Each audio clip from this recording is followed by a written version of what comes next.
할렐루야. 우리가 이 시간 다시 한번 고백해볼까요? 할렐루야. 아멘.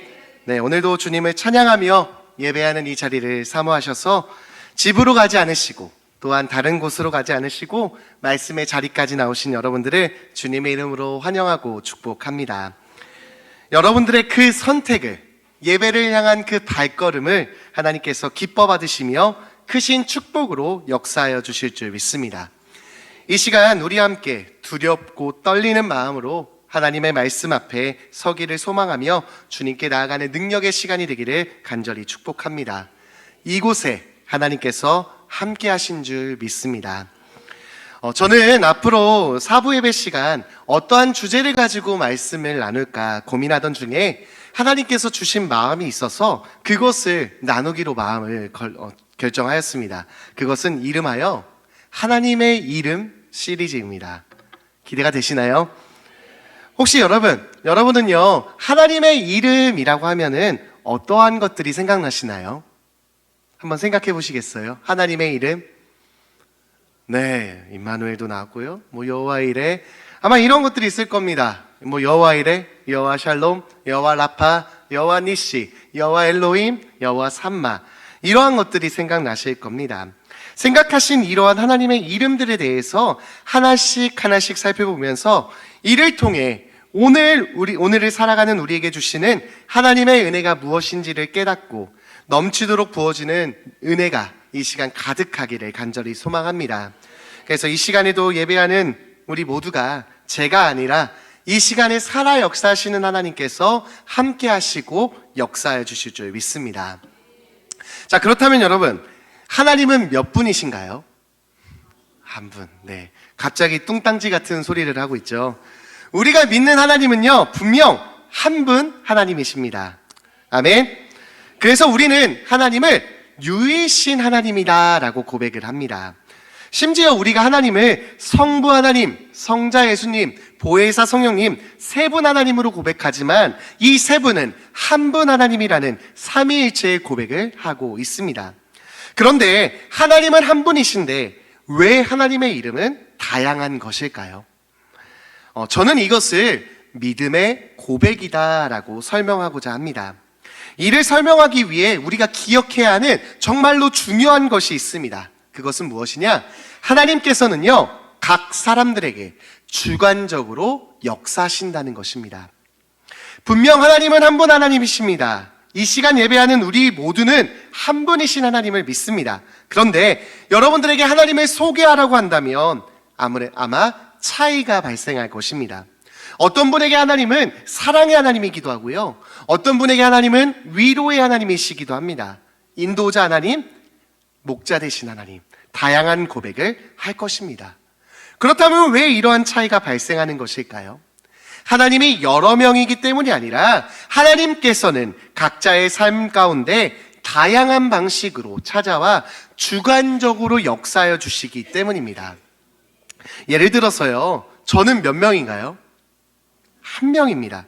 그런데 만일 누군가에게 저를 소개해 준다고 하면은 여러분들은 무엇이라고 소개하실 건가요? 네. 잘생긴이란 걸 제가 들은 것 같은데 맞나요?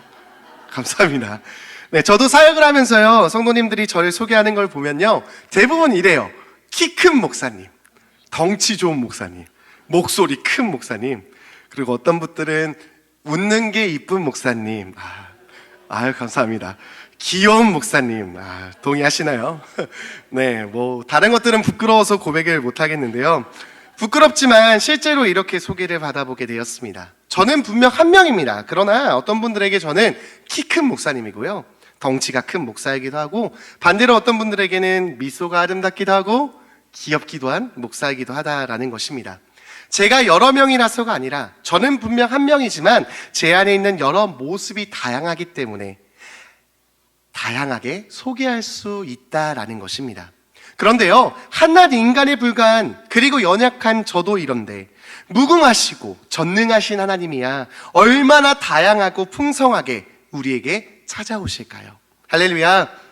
그런데 여러분, 하나님께서는요, 각자 사람들에게만 다르게 다양하게 역사하시는 것이 아닙니다. 돌이켜보시면 하나님께서는요, 나의 삶과 환경과 그 상황에 맞추어 역사하시는 하나님이신 줄 믿습니다. 정말 믿으십니까? 내가 어떻게 해야 할지 모르는 그때 하나님은 목자가 되어서 저를 이끌어 주시기도 하고요. 사랑의 고갈로 인해 마음이 아파할 때 하나님은 사랑으로 다가와 모든 아픔을 어루어 만져주시기도 합니다. 어떠한 일을 앞두고 두려워할 때 하나님은 반석처럼 다가와 굳건하게 저를 지켜주십니다. 이것이 얼마나 놀랍고 위대한 일일까요? 심지어 우리의 머리털까지도 세심받으시는 하나님, 나보다 나를 더 잘하시는 하나님께서 나의 삶의 상황과 환경에 맞춰서 나의 필요에 따라 다양하게 역사하신다라는 것입니다. 그래서 성경에 보면 각자의 환경과 상황에 맞게 역사하시는 하나님을 다양하게 고백하는 것이 바로 하나님의 이름입니다. 그래서 오늘은 그 대망의 첫 번째 날입니다. 이 첫 번째 날 어떠한 이름을 나눌까 고민하던 중에 어찌 보면 가장 근본적이고 가장 기초적인 그러한 이름을 가장 먼저 다루려고 합니다. 제가 앞서서 하나님의 이름을 소개할 때 이렇게 소개했습니다. 그렇죠? 자, 근데 이 이름들에는 공통점이 있습니다. 어떤 것일까요? 여호와. 똑똑하십니다. 정답은 바로 여호와입니다. 오늘은 이 여호와라는 이름에 대해 함께 살펴보고자 합니다. 그렇다면 여기서 사용하는 이 여호와라는 단어는 무엇인지 이 시간 함께 나누어 보도록 하겠습니다. 우리가 구약 성경에 보면 하나님을 부르는 대표적인 이름이 바로 여호와입니다. 유대인들은요, 이 여호와라는 단어를 아주 뛰어난 하나님의 이름이다, 하나님의 본질을 묘사하는 이름이다, 하나님의 고유명사이다 라고 설명합니다. 그런데 우리말로는 이 여호와가 영어로는 God, God인데요, 그게 바로 하나님입니다. 그런데 이 구약 히브리 원어에서는 이 여호와라는 단어가 바로 테트라그라마톤입니다. 들어본 적 있으신가요? 이 히브리 언어로 여호와가 그 하나님이라는 단어가 바로 테트라그라마톤이라는 것입니다. 그런데 유대인들은요, 이 하나님이라는 이름 이 자체가 너무나도 거룩하고 신성하기 때문에요, 함부로 한 번도 테트라그라마톤이라고 말하지 않았다라는 것입니다. 그래서 이 단어를 읽거나 이렇게 말하지 않았다라는 것입니다. 그래서 성경에서는 근데 우리가 성경을 작성하기 위해서 하나님이라는 이름을 적어야 하잖아요. 그렇죠? 창세기 1장 1절이 무엇인가요? 태초에 하나님이 천지를 창조하시니라. 그러면 하나님의 이름을 적어야 하는데 그럼 어떻게 해야 되느냐? 그래서 히브리 성경에는 테트라그라마톤이라고 적었습니다. 그러나 작성은 하였지만 그들은 읽지 않았다라고 합니다. 그러면 이 하나님을 어떻게 하였느냐?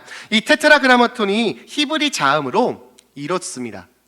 HWHY입니다. 이게 하나님을 나타내는 네 자음이라고 불렸습니다. 테트라그라마톤이 아니라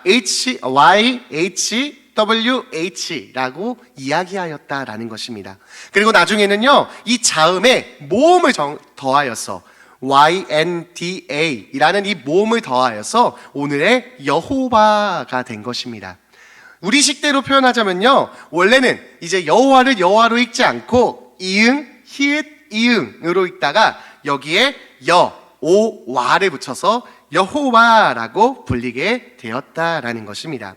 그래서 여호와라는 이름은 본래의 자음들과 대체 모음들의 혼합물이 된 것이 바로 여호와입니다. 한마디로 여호와라는 것은 우리가 고백하는 하나님이라는 것이 아니라 하나님을 감히 이름에 담을 수 없기에 하나님의 이름에 대한 대체 명사였다라는 것입니다. 그래서 이후에 70인경에서는 모세오경을 번역할 때는요, 거룩하신 하나님의 이름을 그대로 발음하는 것을 피하기 위해 주라는 단어를 썼고요, 주 또는 퀴리오스라는 그런 단어로 번역하였다라는 것입니다. 이해가 되실까요? 졸린 시간에 너무했죠? 네. 혹시나 복잡하고 어려우셨다면 개인적으로 물어보시면 자세하게 설명해 드리도록 하겠습니다. 자, 그런데요, 이와 같이 여호와라는 단어가 성경에 등장하는데요, 그게 어디냐? 바로 오늘 우리가 읽은 출애굽기 3장입니다. 오늘 본문의 말씀의 배경을 잠시 설명해 드리면요, 출애굽기 3장의 주인공이 누구냐? 바로 모세입니다. 하나님께서는 타지 않는 떨기나무 가운데서 임재하셔서 모세를 부르십니다. 하나님께서는 모세를 부르셔서 애굽에 있는 이스라엘 백성들의 고통을 보고 그들의 부르짖음을 듣고 모세를 통하여 역사하실 것이다 라고 말씀하십니다. 출애굽기 3장 10절입니다. 이제 내가 너를 바로에게 보내어 너에게 내 백성 이스라엘 자손을 애굽에서 인도하여 내게 하리라. 아멘. 하나님께서는 이스라엘 백성들을 구원하기 위해 모세를 부르신 것입니다. 그런데 하나님의 부르심에 모세는 이렇게 고백합니다. 모세가 하나님께 아뢰되 내가 누구이기에 바로에게 가며 이스라엘 자손을 애굽에서 인도하여 내리이까.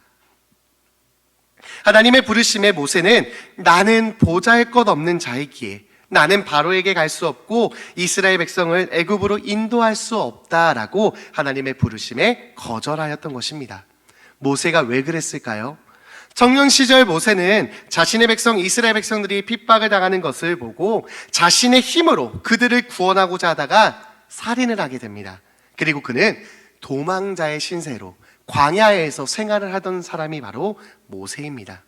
모세는 어떻게 보면 실패자였기에 그는 하나님의 부르심에도 내가 무엇이기에 라면서 두려워하며 거절하였던 것입니다. 이러한 모세에게 하나님께서는 이렇게 말씀하십니다. 하나님이 이르시되 내가 반드시 너와 함께 있으리라. 내가 그 백성을 애굽에서 인도하여 낸 후에 너희가 이 산에서 하나님을 섬기리니 이것이 내가 너를 보낸 증거니라. 아멘. 하나님께서는 두려워하는 모세에게 내가 반드시 너와 함께 하겠다 말씀하여 주십니다. 그러면서 다시금 모세를 부르십니다.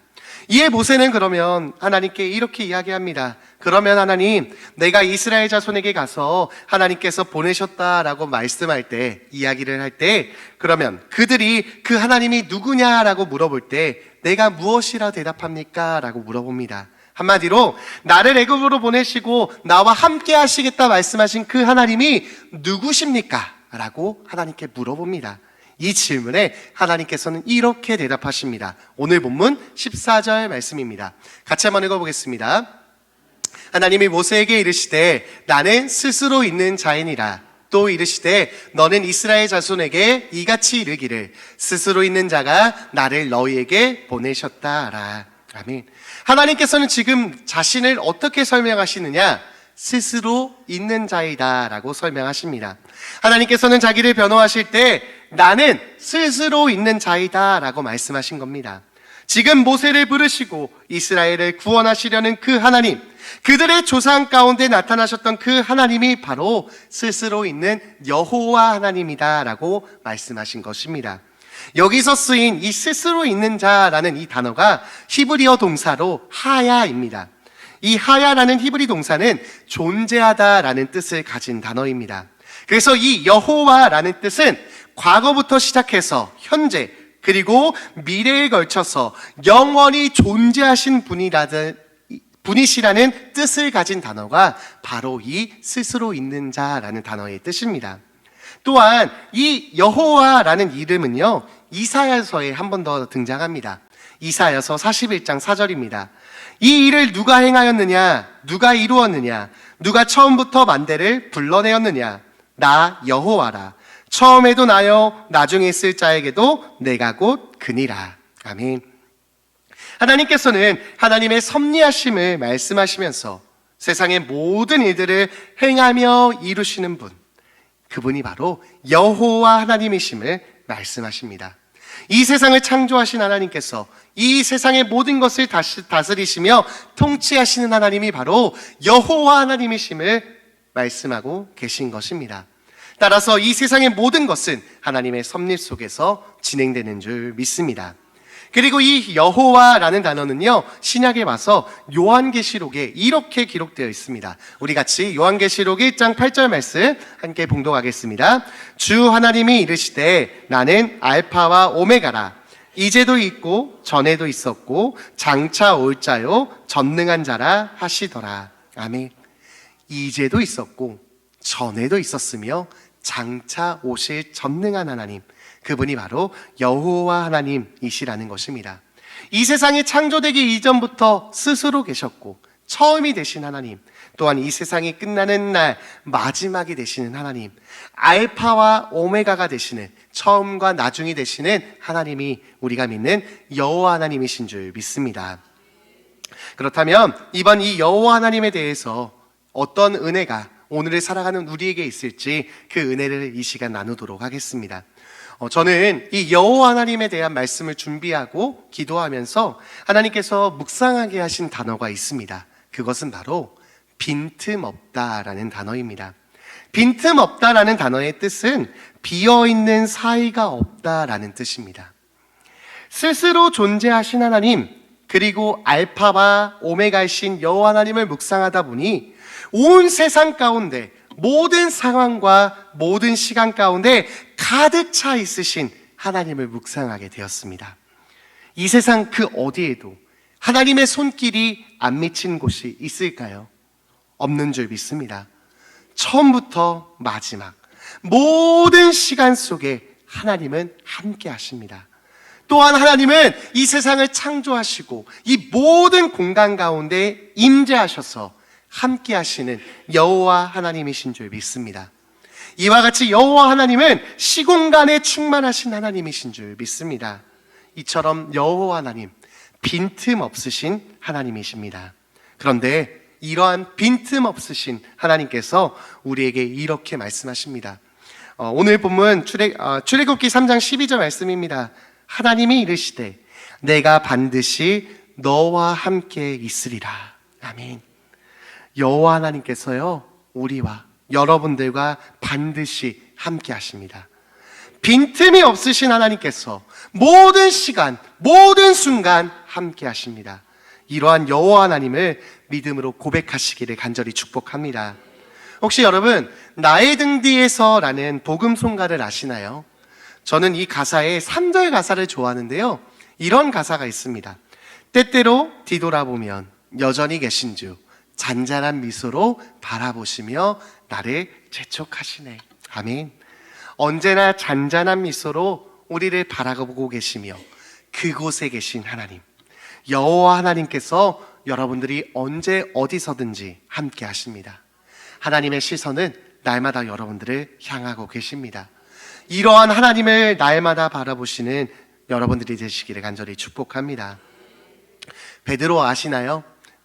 베드로와 제자들이 풍랑 속에 있을 때 그 풍랑 속에 예수님을 만나게 됩니다. 그리고 베드로는 그 예수님이시거든 나로 무리를 걷게 해달라는 요청을 합니다. 이에 예수님께서 걸으라 하시니 베드로는 예수님의 말씀을 의지하여 그 거친 풍랑을 걸어가게 됩니다. 처음에는 예수님을 바라보며 나아가던 그 베드로는 물에 빠지지 않고 그 거친 풍랑 속을 걸어갑니다. 그러나 베드로 앞에 놓인 풍랑을 바라보자 베드로는 풍랑 속에 빠지게 됩니다. 여호와 하나님만을 바라보시기 바랍니다. 우리가 그분께만 우리의 시선을 고정하시기 바랍니다. 하나님은 언제 어디서나 함께 하십니다. 정말 이곳에는 없을 것 같은 그 시간에도, 그곳에도, 내가 정말로 이곳에는 안 계시겠지라는 절망의 그 상황 속에서도, 폭풍 속에서도 여호와 하나님 함께 하십니다. 여러분들의 시선을 하나님께로 향하시기 바랍니다. 우리가 그 하나님을 바라볼 때 거친 풍랑 속에서도 그 위를 걷게 하신 하나님께서, 베드로를 그 가운데 걷게 하신 하나님께서 오늘 우리에게도 역사하여 주실 줄 믿습니다. 어려움과 힘듦이 있으십니까? 문제와 걱정, 근심이 있으십니까? 그 상황 속에서도 하나님이 함께 하십니다. 여호와 하나님이 여러분들을 바라보고 계십니다. 그 하나님을 바라보시며 그 하나님을 믿음으로 고백하시기 바랍니다. 삶 속에 함께 하시는 하나님, 그 하나님과 승리하는 한 걸음 한 걸음 동행하는 축복이 이 시간 예배하는 우리 모두에게 가득하시기를 주님의 이름으로 간절히 축원합니다. 기도하겠습니다. 은혜와 사랑이 풍성하신 하나님 아버지, 고맙고 감사합니다. 스스로 계시며 처음과 나중이 되시는 여호와 하나님을 찬양합니다. 하나님, 언제 어디서나 나와 함께 하시며 나를 바라보시며 나를 사랑하시는 그 하나님을 우리도 날마다 바라보게 하여 주시옵소서. 환경과 문제에 우리의 시선이 흔들리지 않게 하여 주시고 날마다 우리 삶 가운데 함께 하시는 여호와 하나님을 바라보며 승리하는 삶을 살아가게 하여 주시옵소서. 그래서 이 세상 가운데 그 여호와 하나님, 살아계신 하나님과 함께 한 걸음 한 걸음 동행함의 축복이 날마다 우리 삶 가운데 가득 넘치도록 축복하여 주시옵소서. 이제 우리가 다시금 삶의 자리로 돌아갑니다. 그곳에서도 주님이 함께 하시는 줄 믿습니다. 그 하나님을 붙드는 이 능력의 시간이 될 수 있도록 주님께서 축복하여 주시옵소서. 우리를 사랑하시며 우리와 함께 하시는 주님께 감사드리며 예수님의 이름으로 기도드렸습니다. 아멘.